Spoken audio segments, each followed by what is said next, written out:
And now to our first business story. The Monetary Policy Committee of the Bank of Ghana has reduced the policy rate by 350 basis points to 21.5%. Governor of the Bank of Ghana, Dr. Johnson Isiama, revealed this at the 126th NPC meeting earlier this week. Let's bring in the business community now. Joining us is the Chief Executive of the Ghana National Chamber of Commerce and Industry, Mark Bedu Abuaji, who will be joining us to deliberate on this conversation and how this will certainly affect the business community. He will be joining us on the phone lines. Before we delve into the conversation, there were initially several expectations from both the industry and businesses proposing that indeed the cost of credit was indeed high. However, the decisions consistent and consecutive cut by the Bank of Ghana I've seen the policy rate dropping basically by about 6 basis points, and that has been tremendous since the last 2 years. And this is what the business are expecting to see reflect in the cost of credit and subsequently in the cost of products in the market. We'll be delving extensively on this and how it should be reflecting subsequently also on how the SMEs can have access to cheap capital from commercial banks. And before the interview, let's move to other developing stories as well. The Bank of Ghana is projecting a noticeable drop in the cost of credits and lending rates starting next month, following its decision to cut the policy rate by 350 basis points to 21.5%. As part of broader effort to stimulate economic activity, the central bank is also rolling out additional measures aimed at supporting commercial banks to improve credit access for businesses. Director of Research at the Bank of Ghana, Dr. Philip Abredu-Otu, shared more insight on these developments on PM Express Business Edition. 350 has been done. I expect another 350 to be done to lower the cost of credit for businesses. That in itself is a transmission. The way I think about the transmission from the central bank to the real economy, it happens in 2 stages. The first stage is from the central bank to the commercial banks. And then the second stage of the transmission is from the commercial banks to the real economy. Normally, the transmission from the central bank to the commercial banks is full. It's always 100%. Then in the second stage, at times it gets a little bit quirky, it gets a little bit tough because of probably the conditions of the commercial banks, and they try to risk profile their clients, and in the end the rates don't pass through well to the rest of the economy. I've seen this first cut that we did pass through already to the rest of the economy, and I think as we go down, as the banks continue to operate profitably, as the banks continue to operate in a well-capitalized environment, they'll begin to pass on some of these to the rest of the economy. The 300 resulted in some 250 basis point cut in the banks, the commercial banks responding to businesses, right? Yes, I saw. Are you going to see about some 300 this time round? We should. I think we should. Meanwhile, in an interview on the marketplace, the economic and data analyst at Data Bank Research, Wilson Zilevu, says the high level of non-performing loans could slow down the immediate impact on businesses. From my perspective, I think to some extent it goes a long run to stimulate borrowing, considering where we are coming from, 25%, and then a 350 basis points cuts to 21.5%. A lot of it will be dependent on creditworthiness on the market and how best old loans are recovered. You have a situation where the NPL is hovering around 21.7%, indicating that is excluding provisional losses, indicating that loans have not fully been recovered from the market. So I think banks would have a cautious strategy to disburse loans, and we don't expect a direct impact soon. We expect a gradual approach to the disbursement of loans to, aid in economic activity. Now, away from that, the head of banking supervision at the Bank of Ghana, Ishmael Adam, is calling on financial institutions to step up efforts in driving positive change and deepening financial inclusion to support national development. Speaking on behalf of the governor at the Global Alliance for Banking on Values event organized by Opportunity International Savings and Loans Company, Mr. Adams addressed or stressed that the banking sector plays a pivotal role in fostering economic growth and improving livelihoods. Director of Banking Supervision at the Bank of Ghana, Ishmael Adam, speaking on behalf of the governor at the Global Alliance for Banking on Values, underscored the need for financial institutions to go beyond profit and adopt value-based banking. Financial institutions should adopt inclusive, community-driven strategies that prioritize long-term impact over short-term gains.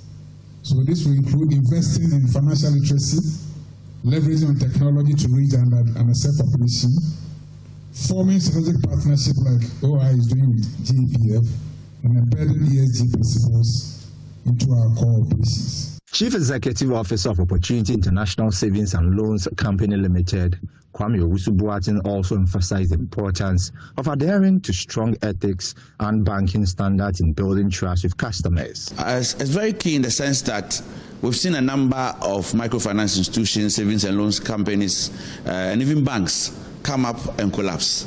Why do they collapse? They collapse because some basic fundamentals are not respected.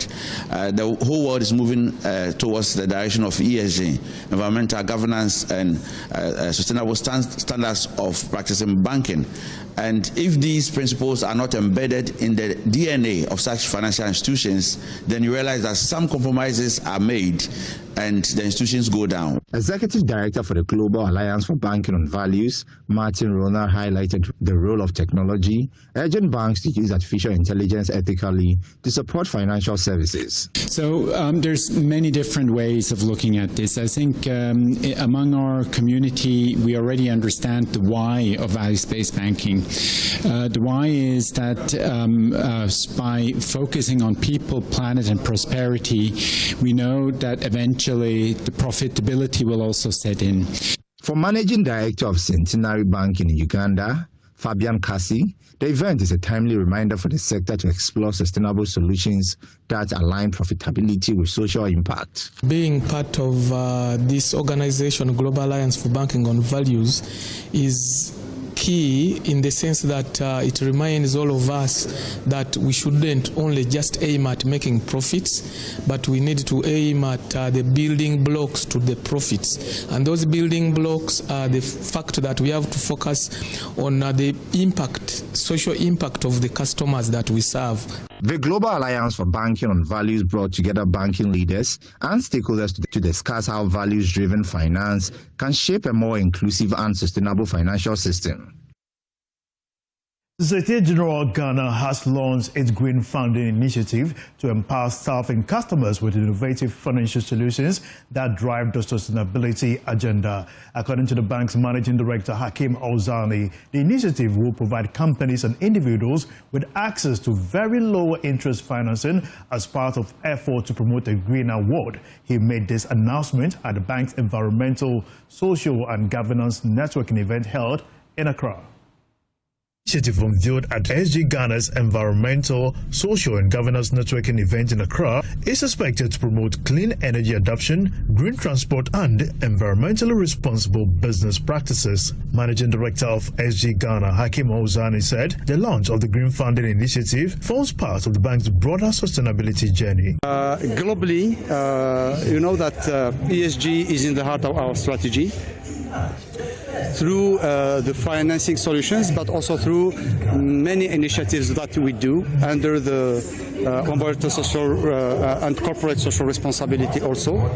We have given a lot of examples of what we have done through the cleaning, through providing some solar panel solutions recently for a school. The Green Fund is this initiative where we dedicate a part of our envelope of financing to specifically support any project that you have as a company which has a positive impact, which could be even linked to education, which could be linked to the 16th, SDGs agenda.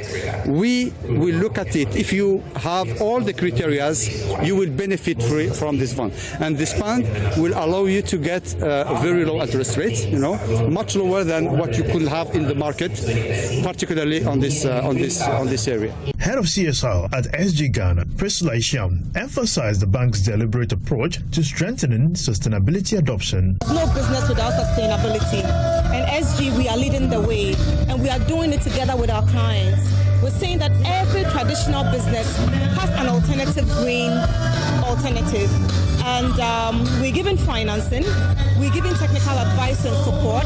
We are organizing such events and networking sessions to bring people together to foster the whole ecosystem. Presidential advisor on the SDG goals, Nimoy Thompson, commended the initiative but stressed the need for actionable accountability frameworks. Strengthening accountability frameworks so that the impact of our actions is measurable and enduring. A greener future is not the responsibility of one institution, as I said earlier, or sector or government alone. It is a shared responsibility and an opportunity to redefine how we grow, produce, consume, and live. The Green Funding Initiative is anchored on 3 flagship offers: the Green Drive, which promotes access to electric vehicles, the Green Energy, which supports the shift to renewable energy solutions, and the Green Impact, which provides financing for environmentally conscious businesses.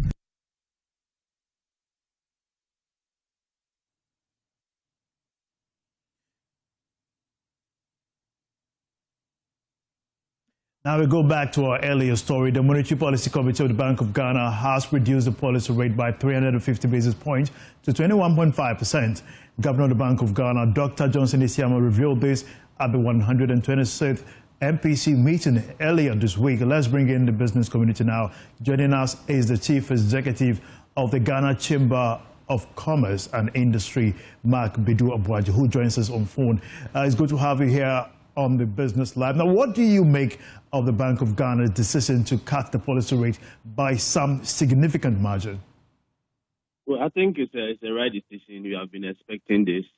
Looking at the gains we've made within the macroeconomic environment, inflation sustainably dropping with the stability in the foreign exchange market and the fiscal consolidation, I think we have been asking for a drop in the policy rate. The last time we asked for 3%, they did it. This time around, we've seen a significant 3.5% reduction in the policy rate. So cumulatively, from the past 2 months to now, we've seen about 6.5% drop in the policy rate, which is very significant. And we are happy about that. So it's a good news for us. I mean, by extension, what we are expecting is that once the policy rate drops, then obviously the banks will also respond positively by also dropping their lending rate. Usually when the change in the policy rate is very small, very minimal, then the pass-through effect may also be very slow. I mean, in some cases, they wouldn't even see an increase or a reduction in policy rate, in the lending rate. But with this significant drop of 6.5%, obviously, we are expecting that the pass-through effect will be quite faster and immediate. So we are appealing to the commercial banks that they are our partners in development. So they should also respond positively and reduce their lending rates. It's only when they do that that the business community will also be convinced and be encouraged to go for loans and expand their businesses and also start new projects. And that will go a long way to help our economy. Once they expand, obviously, they will need more people, they will employ more people. And it's also in the interest of these banks as well. You know, the non-performing loan is very high, and one of the reasons is that interest rate is very high. So businesses are not making enough to be able to pay for their loans. Once the interest rate drops and the cost of production goes down, cost of doing business goes down, businesses will be able to make enough profit and be able to pay their loans. So it's a win-win both for the central bank, for the commercial bank, and then for the businesses as well. Great. And I'm very hopeful that going this way. All right, Mr. Boadia, I want to get from you as well. Since July this year, the Bank of Ghana has cut its lending rate by more than 6%. And that should bring some excitement, which you said, indeed, that is what the business community are looking for. And what will this mean to your operations, basically? Obviously, I mean, the link between the policy rates and businesses is the reduction in lending rate by the commercial bank. So once you've seen this significant drop, I'm very hopeful. I mean, I have no doubt that the banks will also respond positively and reduce their lending rate. And the cost of credit now become cheaper for businesses. Businesses will now be able to convince and be encouraged to go for loans. Now, if people have good ideas, they have businesses that are sitting down there and they don't have money to be able to implement them. So once there's opportunity for them to get access to credit at a lower rate, then I'm sure businesses will run to the banks and get money to expand their businesses and start new businesses. So for us, the good news, we've had a very high lending rate and it's not been good for businesses.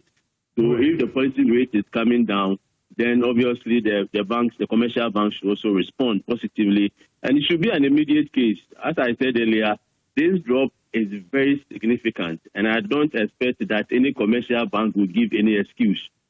6.5% drop in policy rate anywhere is significant for any commercial bank to respond by lowering their lending rate. So within the next few months, I mean, if not this, I will expect that the lending rate, the cost of credit, obviously will come down, and businesses will now be able to borrow and do their businesses. Indeed, the commercial banks do not have to give any excuse subsequently. But how about businesses? Are we to experience some reduction in prices of goods on the market, which some consumers are supposed to see a pass-through effect in terms of this development? I mean, this pass-through effect will come. If I'm borrowing at 35% and I couldn't even make profit, I'm making losses, I obviously will be tempted to pass on this increasing cost to consumers. And you know, for businesses in Ghana, in most African countries, the only way they get credit is through the banks.